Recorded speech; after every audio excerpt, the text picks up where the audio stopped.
नमस्कार दोस्तों, स्वागत है आपका सीपी स्मार्ट क्लासेस में। दोस्तों, आज की इस वीडियो में कई अहम खबरें हैं आपके लिए कि यूपी टेट की नई परीक्षा तिथि के लिए देखिए सरकार और पीएनपी में ठन गई है। अब दोनों आमने सामने आ गए हैं। और दूसरी न्यूज एलटी ग्रेड शिक्षक भर्ती की है। तीसरी न्यूज जो है यूपी पीसीएस के छात्रों ने 2 अतिरिक्त अवसर की मांग की है, इसके बारे में न्यूज है। तो तीनों खबरों पर विस्तार से चर्चा करेंगे। वीडियो शुरू करते हैं। आगे बढ़ने से पहले अगर आपने चैनल को सब्सक्राइब नहीं किया है तो चैनल को सब्सक्राइब करके बेल आइकन दबाना ना भूलें, जिससे आपको इस तरह की अपडेट समय पर मिलती रहे। सबसे पहले एलटी ग्रेड शिक्षक भर्ती की बात कर लेते हैं। देखिए, कल भी मैंने आपको वीडियो से अवगत कराया था कि जो रिक्त पदों का ब्यौरा मांगा गया है, एक्चुअली ये अधियाचन मांगा गया है। रिक्त पदों का ब्यौरा मांगा गया है, इसके बाद इसका अधियाचन भेजा जाएगा। अधियाचन उत्तर प्रदेश लोक सेवा आयोग को भेजा जाएगा।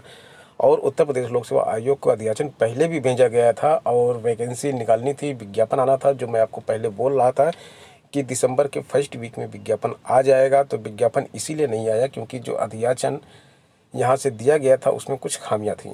तो उस अधियाचन को उत्तर प्रदेश लोक सेवा आयोग ने वापस कर दिया था। देखिए, यहाँ पे लिखा हुआ है, कुछ बिंदुओं पर आपत्ति जताते हुए उस अधियाचन को वापस कर दिया गया। तो दोबारा अधियाचन दिया जाएगा उत्तर प्रदेश लोक सेवा आयोग को, लेकिन उससे पहले ज़रूरी है कि रिक्त पदों का ब्यौरा फिर से एक बार सभी से मांग लिया जाए, जिसमें कि कई डिटेल्स हैं। सामान्य, ओबीसी, एससी, विकलांग, पुरुष, महिला शिक्षकों के जितने भी पद रिक्त हैं, इन सभी को इसमें आरक्षण के हिसाब से जो है डिटेल प्रोवाइड की जाए, जिससे कि इस बार उत्तर प्रदेश लोक सेवा आयोग को विज्ञापन जारी करने में कोई समस्या ना आए। तो ये बहुत ही जल्द, यानी कि 10 तारीख तक ये रिक्त पदों का ब्यौरा मांगा गया है। इसके बाद ये अधियाचन भेजा जाएगा।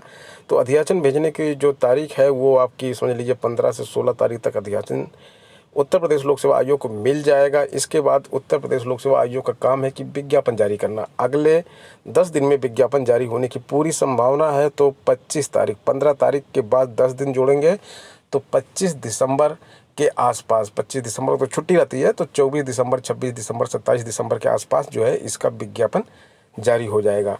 तो आपको अब बिल्कुल देर नहीं करनी है, पढ़ाई स्टार्ट कर देनी है। एलटी ग्रेड और टीजीटी पीजीटी के कई कोर्सेस हमारे mobile application CP smart classes पे चल रहे हैं, उसको आप ज्वाइन कर सकते हैं और उन कोर्सेज़ की मदद से आप सिलेक्शन ले सकते हैं। पिछली भर्ती में टीजीटी में कई छात्र हमारी कोचिंग से सेलेक्ट हुए हैं। आपको करना है 829 922 6960, इस नंबर पे व्हाट्सएप करना है जानकारी लेने के लिए। और अगर आप एप्लीकेशन डाउनलोड कर लेते हैं तो वहाँ पे आपको स्टोर टैब पे क्लिक करके सारी इन्फॉर्मेशन खुद ही मिल जाएगी। अभी इसमें एलटी ग्रेड और टीजीटी पीजीटी की इंग्लिश का जो बैच है, कंबाइंड बैच है दोनों का, इसके लिए एक स्कॉलरशिप योजना भी हमारे यहाँ चल रही है। 18 प्रश्नों का हमने एक टेस्ट बनाया हुआ है। जो इसमें जितने प्रश्न सही करके करेगा उसको उतने 100 रुपये का डिस्काउंट मिलेगा। जैसे आपने इसमें 15 प्रश्न सही कर लिया तो आपको 1500 रुपये का डिस्काउंट मिलेगा। आपने 10 सही किया तो आपको 1000 रुपये का, यानी कि 1000 का डिस्काउंट मिलेगा। 18 प्रश्न सही किए तो आपको 1800 रुपये का डिस्काउंट मिल जाएगा। और कोर्स की जो फीस है वो 3000 रुपये फीस है, यानी कि 1800 अगर आप डिस्काउंट ले लेंगे तो केवल 1200 में आपको ये ऑनलाइन कोर्स मिल जाएगा। पीसीएस परीक्षा में 2 अतिरिक्त अवसर की मांग के लिए प्रतियोगी छात्र अड़े हुए हैं। कैबिनेट की बैठक से पहले मुख्यमंत्री से मिलने के लिए समय मांगा छात्रों ने। अब छात्र चाहते हैं कि कोरोना की वजह से उनके 2 साल बर्बाद हुए हैं, तो 2 उनको अतिरिक्त अवसर मिलना चाहिए। और ये अगर अतिरिक्त अवसर उन्हें मिल जाएगा तो जो ओवर एज हो रहे अभ्यर्थी हैं उनको एक जीवनदान मिल जाएगा, क्योंकि 2 अतिरिक्त अवसर उनके लिए बहुत ज़्यादा होता है। होता क्या है कि जब आप पीसीएस जैसी परीक्षाओं की तैयारी करते हैं तो इसमें कई साल लग जाते हैं। और जब आप फ्लो पे आते हैं कि जब आपका प्री मेंस निकलना शुरू हो जाता है तो पता चलता है कि आप ओवर एज हो गए हैं। तो वहाँ पे बस एक या 2 अवसर और अगर आपको मिल जाते हैं तो आप सफल हो सकते हैं। तो बहुत से इस तरह के अभ्यर्थी हैं जो ओवर एज हो रहे हैं, कोरोना की वजह से डिस्टर्ब हो गए थे, तो उन्होंने अतिरिक्त अवसर की मांग की है। अगली खबर है, देखिए यहाँ पे यूपी टेट के लिए खबर है। यूपी टेट के लिए देखिए यहाँ पे न्यूज आ रहा है, यूपी टेट इसी माह होगा, जल्द तिथि घोषित की जाएगी। किसने बोला? शिक्षा मंत्री जी ने बोला है, सतीश द्विवेदी जी ने ये बोला है। और ये आज की न्यूज है। और जब ये परीक्षा स्थगित हुई थी तो सीएम योगी जी ने बोला था कि 1 महीने के अंदर परीक्षा कराई जाएगी। 26 तारीख को पेपर आउट हुआ था। 26 दिसंबर को छात्रों ने उम्मीद की थी परीक्षा कराई जाएगी, लेकिन हुआ उल्टा। पीएनपी के नए अधिकारी जो है परीक्षा नियंत्रक, वो बोल रहे हैं कि नहीं, इसमें तो टाइम लगेगा, ये तो जनवरी के लास्ट तक जाएगी डेट इसकी, कभी बोला जाता है कि जनवरी के फर्स्ट वीक तक जाएगी। तो सब मिला के ये है कि दोनों के बयानों में विरोधाभास है। अधिकारी चाहते हैं कि सिस्टमेटिक ढंग से इस बार पेपर प्रिंट हो, क्योंकि अधिकारी चेंज हो गए हैं, और इस बार किसी भी प्रकार की खामी ना रहे और परीक्षा कराई जाए। बीच में उनको यह भी तय करना है कि सीटेट या किसी अन्य परीक्षा से परीक्षा तिथि का टकराव ना हो, जिससे कि ज़्यादा से ज़्यादा छात्र यूपी टेट में बैठ सकें। तो दोस्तों हम यहाँ पे देखना है कि देखिए सरकार का जो मानना है, सरकार का मानना ये है कि यूपी टेट परीक्षा जल्द से जल्द करा के, जो सरकार की कार्यशैली पर एक दाग लग गया है कि पेपर आउट हो गया, सरकार एक परीक्षा नहीं करा पाई, उस दाग को मिटा दिया जाए चुनाव से पहले। और दूसरा उद्देश्य ये है कि अगर यूपी टेट हो जाता है तो फिर आनन फानन में सरकार प्राथमिक शिक्षक भर्ती की भी घोषणा कर सकती है, विज्ञापन जारी कर सकती है, और इसका पूरा का पूरा फ़ायदा सरकार को चुनाव में मिल सकता है। और अगर ऐसा नहीं होता है तो 20 लाख छात्रों की नाराज़गी सरकार को झेलनी पड़ेगी इस चुनाव में। और सरकार के खिलाफ सोशल मीडिया पर इस तरह के बहुत सारे पोस्ट इस समय डाले जा रहे हैं कि भर्ती दो, वोट लो।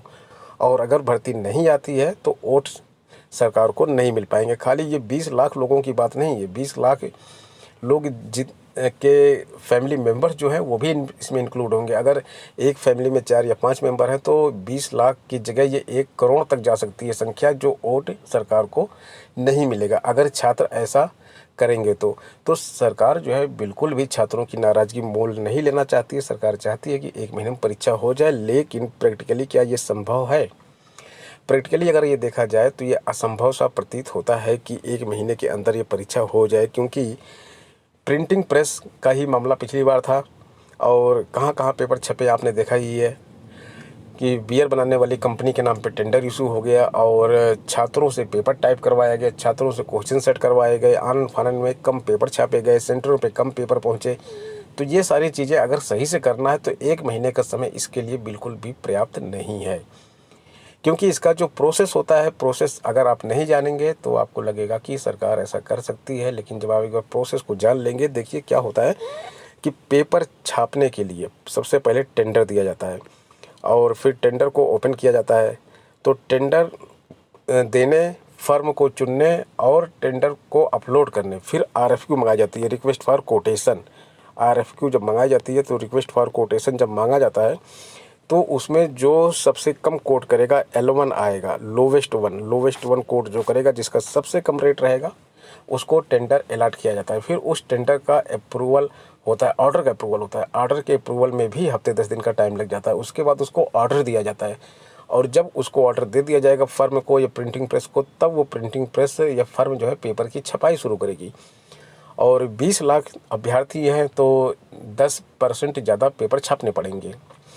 तो इतना सारा पेपर छापना, उसके बाद उसको सेंटर तक पहुंचाना, फिर नई परीक्षा तिथि घोषित करना, इन सब में टाइम लगता है। आज 7 तारीख हो चुकी है, 23-24 दिन इस महीने में बचे हुए हैं।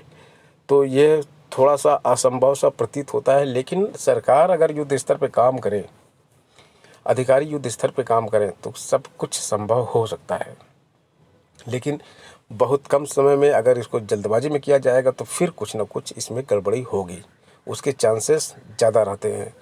तो इसलिए अब सरकार को अपनी साख बचानी है और PNP को भी, जो अधिकारी हैं, उनको अपनी नौकरी बचानी है, क्योंकि वो जल्दबाजी नहीं कर सकते। इसलिए दोनों अब आमने सामने हो गए। अब देखते हैं कि आखिर ये परीक्षा की डेट क्या घोषित होती है, क्योंकि शिक्षा मंत्री और मुख्यमंत्री एक भाषा बोल रहे हैं, PNP के अधिकारी दूसरी भाषा बोल रहे हैं। छात्र परेशान है कि आखिर किसकी सुने, किसकी माने, किस पर विश्वास करें। और हम लोग आपको वही इन्फॉर्मेशन देते हैं जो इन्फॉर्मेशन निकल के आती है।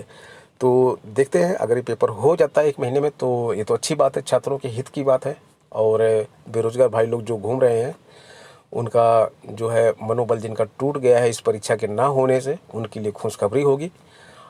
और अगर लेट होती है तो इसमें तो दिक्कत हो जाएगी फिर। तो दोस्तों इस वीडियो में इतना ही, मिलते हैं नेक्स्ट वीडियो में कुछ नई अपडेट, कुछ नई जानकारी के साथ। बने रहें CP स्मार्ट क्लासेस के साथ। धन्यवाद।